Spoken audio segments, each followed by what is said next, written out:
Thank you बच्चे। आप लोग कैसे हैं? उम्मीद है कि अच्छे ही होंगे।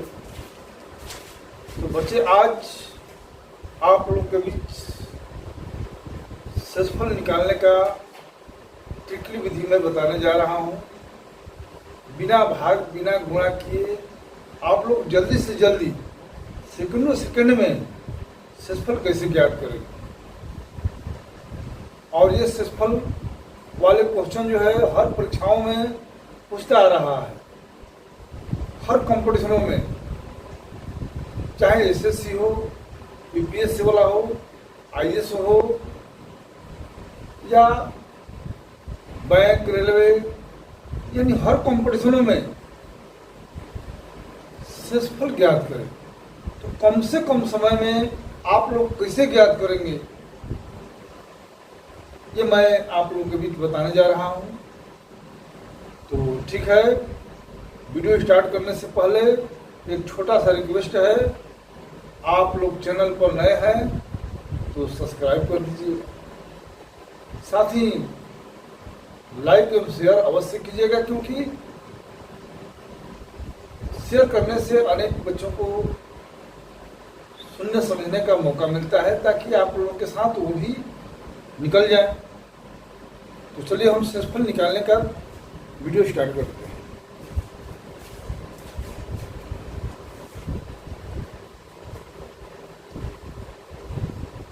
इससे आप लोग जानते हैं कि 15 में 8 का भागा देंगे, तो 15 में 8 का भागा देंगे तो सेसफल क्या होगा। तो 8 एकम 8, 8 दिन 16 तो जाएगा नहीं, तो 8 एकम 8, 15 में 8 बजे का 7, यानी इसका सेसफल हो जाएगा 7, यानी रिमाइंडर बराबर 6। ये आंसर हो जाएगा।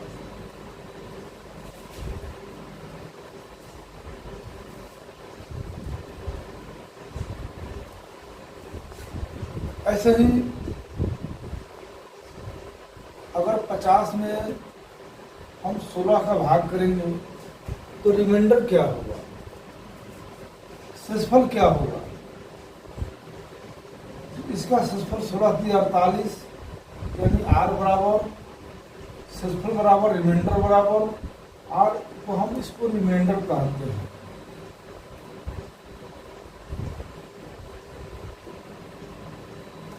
रिमाइंडर सेसफल का मतलब होता है रिमाइंडर इंग्लिश में, तो आर इसमें 2 बच जाएगा।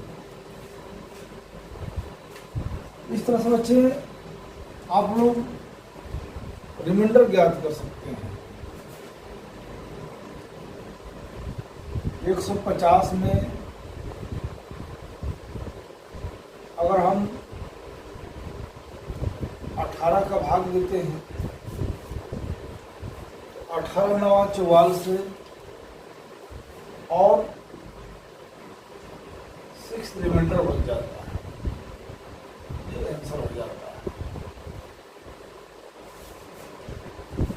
तो मैं बेसिक तौर पर कॉन्सेप्ट के अनुसार को लेकर चल रहा हूँ।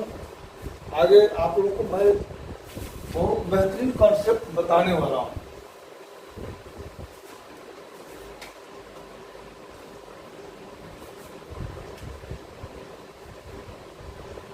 अगर मान लीजिए कि 6 गुणे 8 गुणे 10 में हमको भागा देना है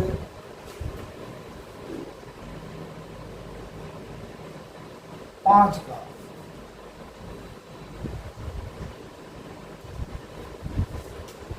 तो हम क्या करेंगे कि इनको पहले, अगर हम नहीं जानते हैं तो इनको पहले हम गुणा करेंगे तभी तो हम 5 का भागा देंगे, तभी तो हमें सेसफल मालूम होगा। तो चलिए बिना गुणा किए सेसफल हम कैसे निकालेंगे। तो बिना गुणा किए सेसफल निकालना है तो हम क्या करेंगे, बारी बारी से इसमें भागा देंगे। 5 का भागा 6 में देंगे तो शेष बचेगा 1।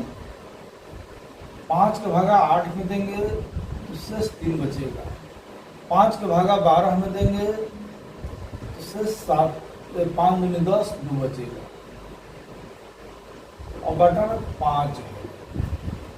अब जो आया है उनको मल्टीप्लाई कर देंगे, 3 गुना 6/5, अब 5 का भागा 6 में देंगे तो 1/5, यानी इसका क्षेत्रफल हो गया 1, यानी r बराबर 1 हो गया।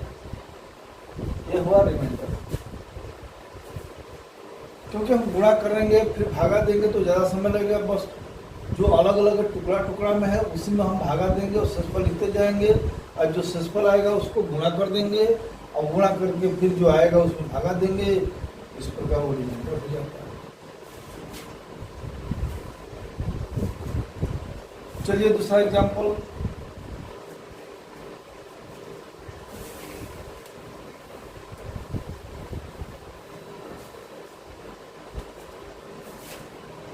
बारह गुणे 22 गुणे 38, इसमें भागा देना है हमें।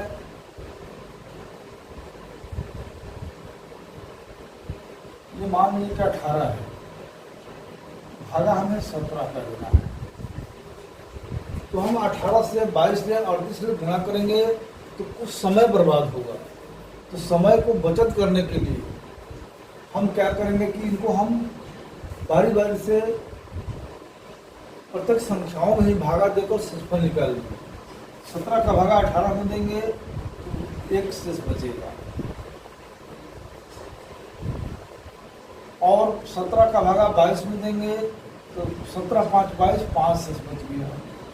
17 का भागा 38 में देंगे तो 17 दूना 34, 4 शेष बच गया, और बटा में है 17, भागा देना है 17।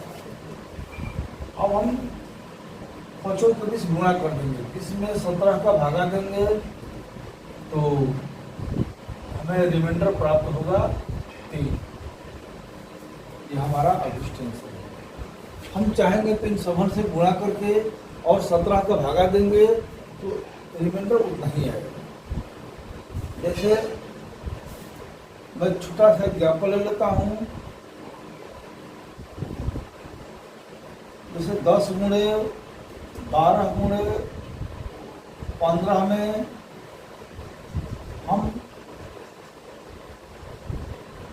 6 का भागा देंगे। जब 6 का भागा देंगे तो 12 दहा 120, 12 दहा 120। चलिए यहाँ पर 6 13 लिख देते हैं, 13 दहा 130, 130 ले 15 ले गुणा करेंगे, 130 ले और 15 से गुणा करेंगे तो 0 15 45, 4 15 4 19, 1950 है। अब यहाँ आ गया 1950, 1950 में 6 का भागा करेंगे तो 36 18 है, 1 बच गया 15, 6 दूनी 12, 3 3 6 5 30, यानी शेष हो गया 0। इनका शेष 0 हो गया। वो शेष जो है हम यहाँ गुणा करने में तो हमको समय बर्बाद हो रहा है, तो फट में क्या करेंगे, इसका भागा इसमें देंगे 10 में, तो 10 में देंगे तो 4, 6 दिन 12 है 1, 6 दिन 12 है 3। अब इसमें हम मल्टीप्लाई कर देंगे, चलती है 12, 12 हमने 6 के भागा देंगे तो 6 दिन 12 यानी शेष बच गया 0। इस तरह से हम जल्दी बना, तो बिना गुणा किए रब भी नहीं करना है, बिना रब किए हमको सीखना है कि कैसे हम गुणा कर सकते हैं, कैसे हम क्षेत्रफल निकाल सकते हैं।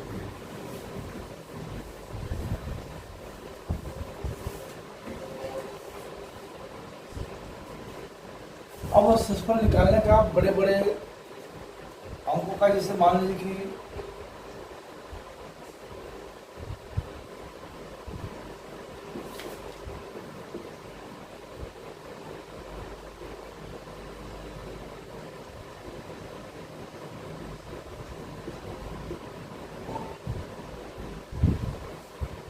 यदि हमें इसमें 18 का भागा देना है, पता क्या 18 का भागा दें और शेषफल ज्ञात दें, तो अब बताइए कि इनमें 18 का हम भागा कैसे दे सकते हैं। तो हम यही करेंगे कि इन सबल में पहले गुणा करेंगे और गुणा करके 18 का भागा देंगे। तो गुणा करने में सोचो कितना समय लगेगा, समय की बहुत बर्बादी होगी। समय की बचत करने के लिए सेकंडों सेकंड में आप लोग कैसे बनाएंगे, तो फट इसको भगा दीजिए। 18 से 18 एक बार में 2 उतर गया, 24 बचेगा। 18 का भागा एक बार में 24 बार में, 24 में से 18 घट गया 6। इस तरह से आप आसानी से 23 निकाल सकते हैं। 18 9 62, 2 तो शेष 2 बच गया। 18 9 62 से 8 6 14 से 44, 18 9 44 से शेष हो गए 2। अब देखो बच्चे, यहाँ पर 0 हो गया, तो 0 से गुणा करेंगे तो 0 होगा। अब 18 का भागा देंगे तो यहाँ पर रिमाइंडर भी 0 आएगा। इस तरह से हम शेषफल ज्ञात कर सकते हैं। बिना गुणा किए हम शेषफल निकाल सकते हैं। चलिए आगे हम देखते हैं।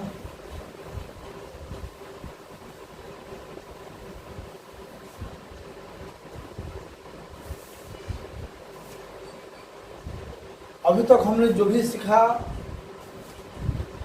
हर से अंश बड़ा था तो हम भागा दे दिया। अब यहाँ आप लोग देखेंगे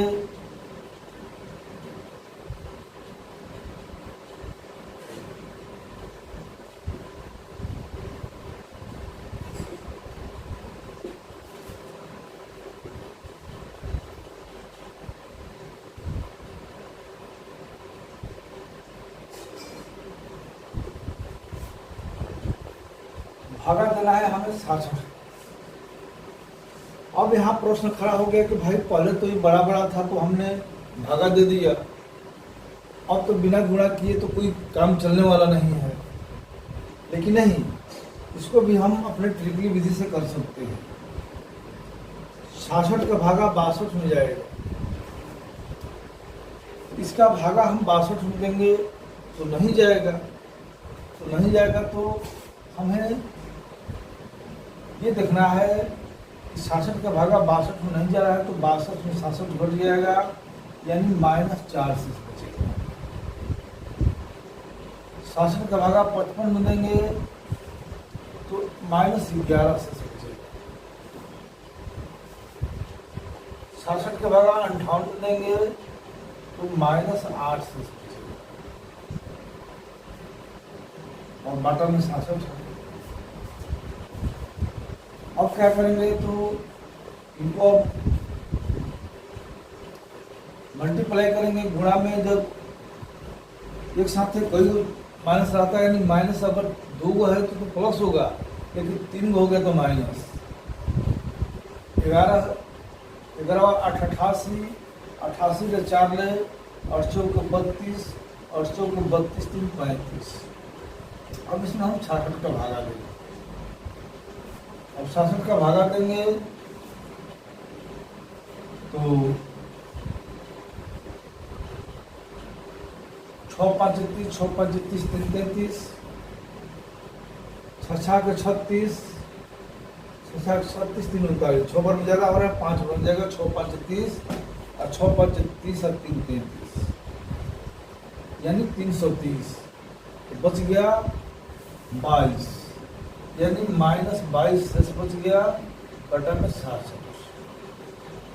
अब देखिए -22 शेष बच गया तो यहाँ शेषफल 22 नहीं होगा।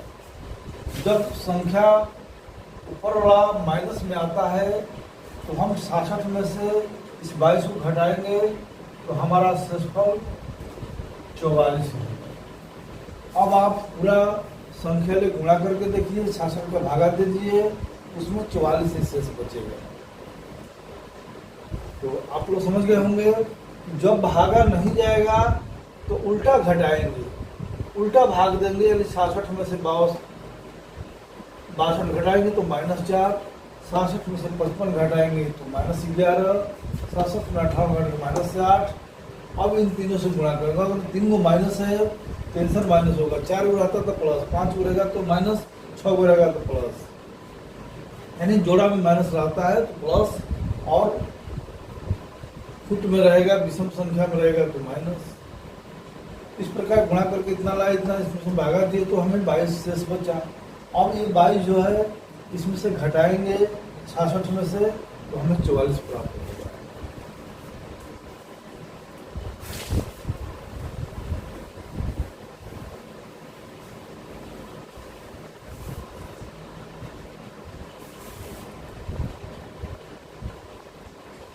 अगर 5 गुणे 8 है,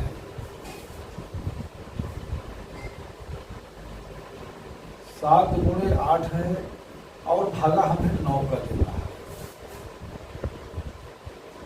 9 का भागा देना है।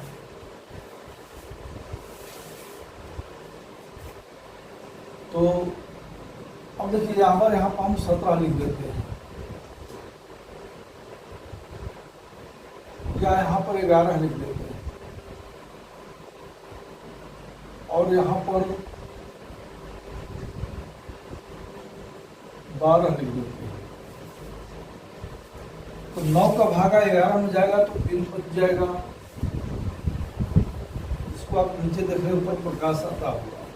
9 का भागा 11 में देंगे तो 9 2 11 यानी 2 शेष। 9 का भागा 12 में 9 3 12 यानी 3 शेष।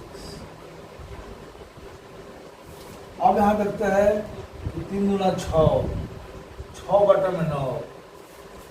और भाई शेष 9 का भागा तो 6 में जाएगा नहीं।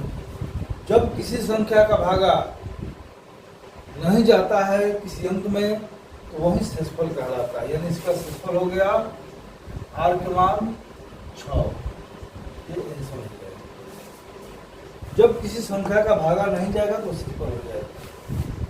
अब हम चाहेंगे कि इनसे गुणा करके भागा देते हैं तो 11 12 से गुणा करेंगे तो 120 12 132।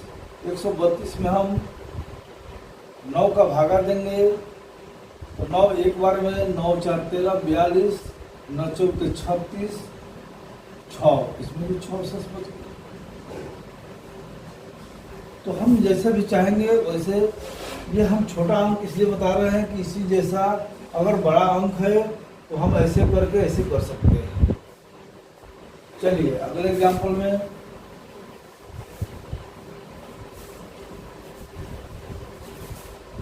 अगर मान लीजिए कि यहाँ पर 8 है, यहाँ पर 11 है और भागा हमें देना है 12।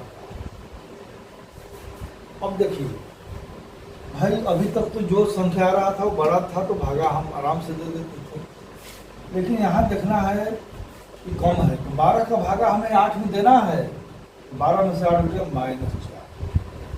ज़्यादा रहता तो प्लस बचता, लेकिन जो उल्टा है तो -4। इसमें भागा देंगे तो 1 -1। अब यहाँ देखो माइनस प्लस ले माइनस से गुणा होगा तो प्लस 4 × 4 यानी 12 का भागा अब 4 में देना है। तो 12 का भागा 4 में नहीं जाएगा। तो जब किसी संख्या का भागा किसी में नहीं जाता है तो उसका शेषफल उतना ही बचता है, यानी r बराबर 4 हो गया। ये शेषफल निकालने का ट्रिकली विधि है। बिना गुणा किए भारी से भारी अंकों का हम निकाल सकते हैं। चलिए अगला एग्जाम्पल 7 गुणे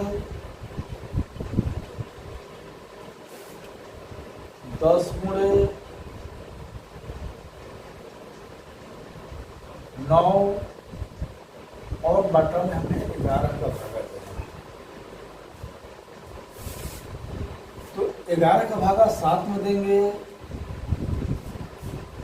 तो -4। 11 का भागा 10 में देंगे तो -1। 11 का भागा 9 में देंगे तो -2 और बटा में 11।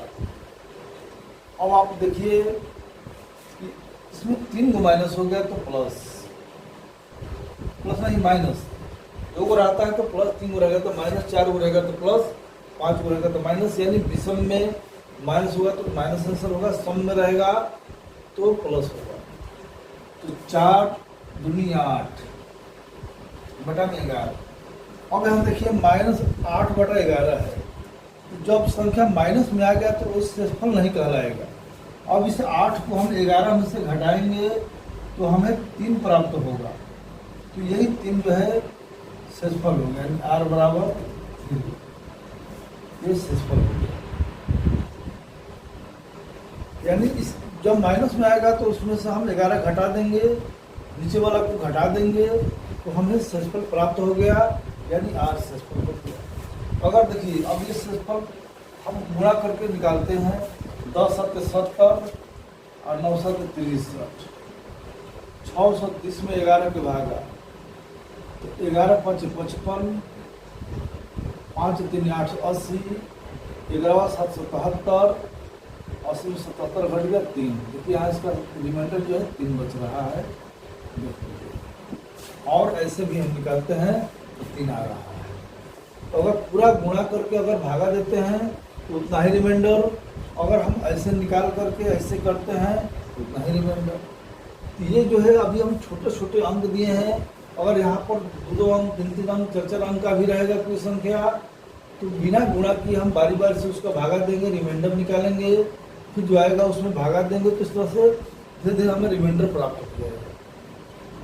अगर लास्ट वाला प्लस में आ गया, अगर वो हर से कम है तो वही शेषफल हो जाएगा। अगर ये माइनस में है तो माइनस में जब आ गया तो इसको हम हर से घटा लेंगे और जो आएगा वो रिमाइंडर कहलाएगा। इस तरह से आप रिमाइंडर निकाल सकते हैं।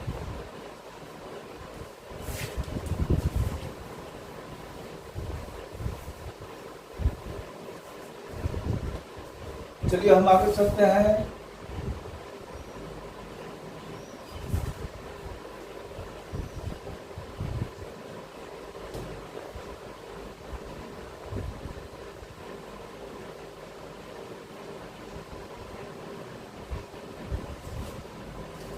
देखिए 24 पर पावर 25 है, बटा में 25 का भागा देना है और इनका बहुत जल्दी में रिमाइंडर निकालना है।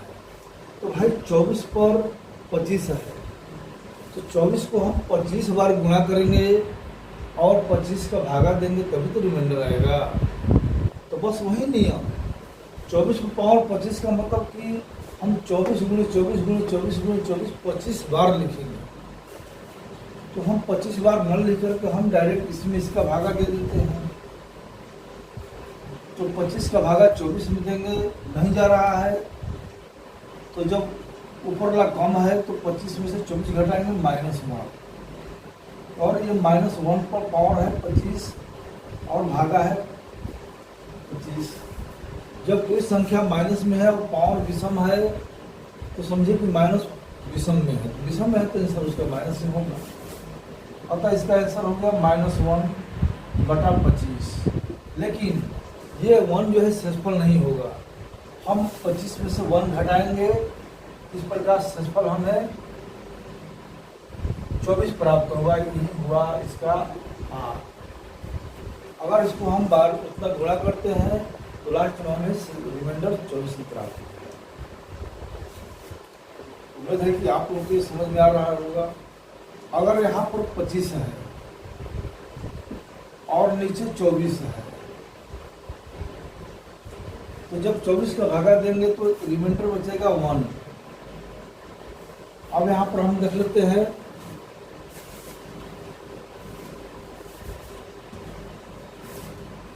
तो 1 बचेगा, 1 पर पावर 25 बटा में 24, 1 पर कितना पावर होगा तो 1 होगा बटा में 24।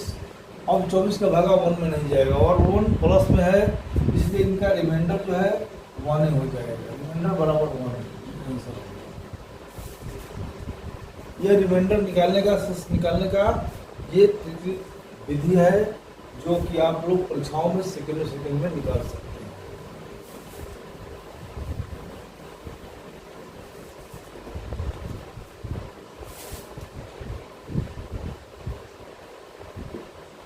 सत्ताईस पावर है 290 बटा में 28, यानी 28 का इसमें हमें भागा देना है और रिमाइंडर जल्दी में जल्दी निकालना है।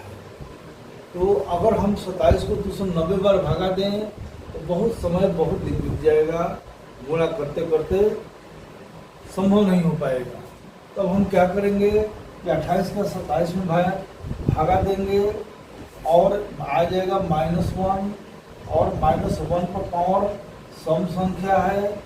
तो सोचिए, जब -1 पर पावर कोई संख्या माइनस में है, पावर सम संख्या है, तो प्लस में होता है, और 1 पर कितना पावर रहेगा तो 1 होगा, यानी 1/28। अब 28 का भागा 1 में नहीं जाएगा, यही 1 रिमाइंडर हो गया, 1 आंसर हो जाएगा।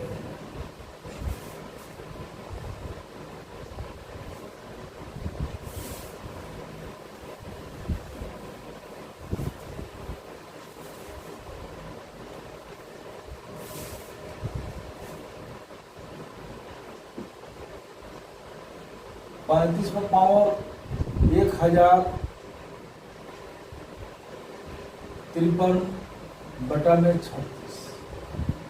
बताइए 1053 है पावर, यानी 35 को 1053 बार गुणा करेंगे, फिर 36 का भागा देंगे, तब तो इनका सेसफल निकलेगा। तो हम क्या करेंगे कि 36 का भागा 35 में देंगे, तो हमें -1 प्राप्त होगा, और -1 पर पावर है 1053/36 है। अब बताइए, -1 पर पावर विषम संख्या है, इसका आंसर -1 ही होगा, लेकिन ये 1 सेसफल नहीं, अगर प्लस में रहता तो यही सेसफल हो जाता, लेकिन माइनस में है तो 1 को 36 में से घटा देंगे, तो 35/36, यानी इसका रिमाइंडर हो गया 35। इस प्रकार में इसको इतना बार हल करेंगे तो हमें 35 सेंटीमीटर प्राप्त होगा। तो उम्मीद है कि आप लोगों को ये कॉन्सेप्ट समझ में आ गया होगा। तो बड़े से बड़े संख्याओं को हम कैसे सरल तरीके से उनका सेसफल निकाल सकते हैं। चलिए कुछ और लेकर चलते हैं। 2 का पावर 250 -7 में 3 के भागा है। 2 का पावर 250 -7 को 3 के भागा देना है, तो कैसे हम भागा देंगे? बस वही सिस्टम, ये जो बाटा में है इनके भी बाटा में है और इनके भी बाटा में है, यानी हम इनका भाग इनमें भी देंगे, इनका भाग उनमें भी देंगे। तो अभी हम ऊपर है तो हम इसको ऐसे हल कर सकते हैं, ये -1 है, इसका भागा देंगे तो -1 पावर 250 -7 है बटा में 3। और -1 पावर सम संख्या है, सम संख्या है तो ये 1 हो जाएगा। कहाँ पर ये 1 हो जाएगा? अब -7 तो ये है 3,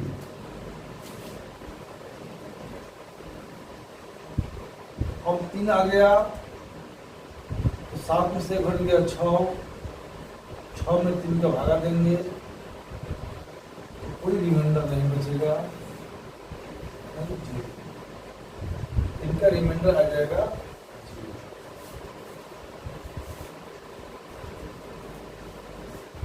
चलिए आगे।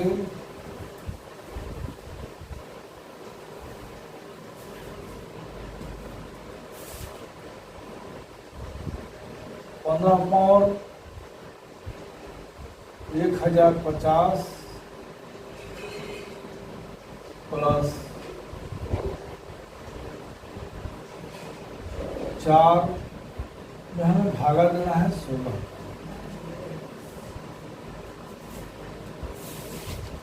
तो 16 का भागा हम जब 15 में देंगे तो ये 1 प्राप्त होगा।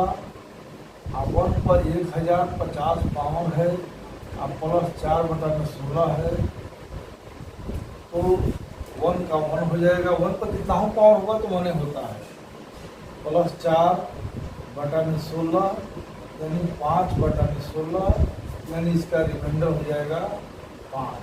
प्लस में तो यही रिमाइंडर हो जाएगा। चलिए और कुछ एग्जाम्पल देखते हैं। ये सभी क्वेश्चन जो है ये भी कॉन्सेप्ट में चल रहा है, और ऐसे ही क्वेश्चन कॉम्पिटिशनों में पूछता रहा है, उन्हीं क्वेश्चन को मैंने इकट्ठा किया हूँ और उसके कंसेप्ट में मैं बता रहा हूँ कि ये जब बनाने आ जाएगा सब बनाने आ जाएगा। अभी क्वेश्चन पढ़ चलते हैं। ऐसे क्वेश्चन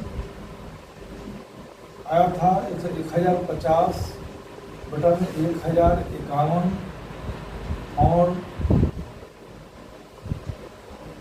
221, एक इस टाइप का क्वेश्चन आया था। ये क्वेश्चन मैं टाइप बता रहा हूँ। तो देखिए यहाँ पर 1050 है, यहाँ 1051 है, इसका इसमें भाग करेंगे तो -1 आएगा और -1 पर 221 है और बाटा में 1051 तो है ये है। तो -1 पर जब विषम संख्या है तो उसका आंसर विषम ही होता है, यानी माइनस ही होता है। -1 -1 1051। अब यहाँ इनको जोड़ देंगे 1 1 -2 -2 में 1051। अब इसका ये सेसफल, अगर ये प्लस में रहता तो यही सेसफल हो जाता, लेकिन ये माइनस में है तो 1051 में से इसको घटा देंगे, यानी सेसफल हमें प्राप्त हो गया, यानी R बराबर हमें मिल गया 1049। ये सेसफल निकालने का ट्रिकी विधि है, तरीका है। उम्मीद है कि आप लोगों को ये समझ में आ गया होगा। चलिए इस पर अब हमें आया हुआ क्वेश्चन को करना है, तो अगले वीडियो में मैं इस पर आधारित क्वेश्चन हल करूँगा जो प्रतियोगिता परीक्षा में आया हुआ क्वेश्चन है, लेकिन वो तभी समझ में आएगा जब ये कॉन्सेप्ट आप लोग सीखेंगे। ठीक है, जय हिंद, जय भारत।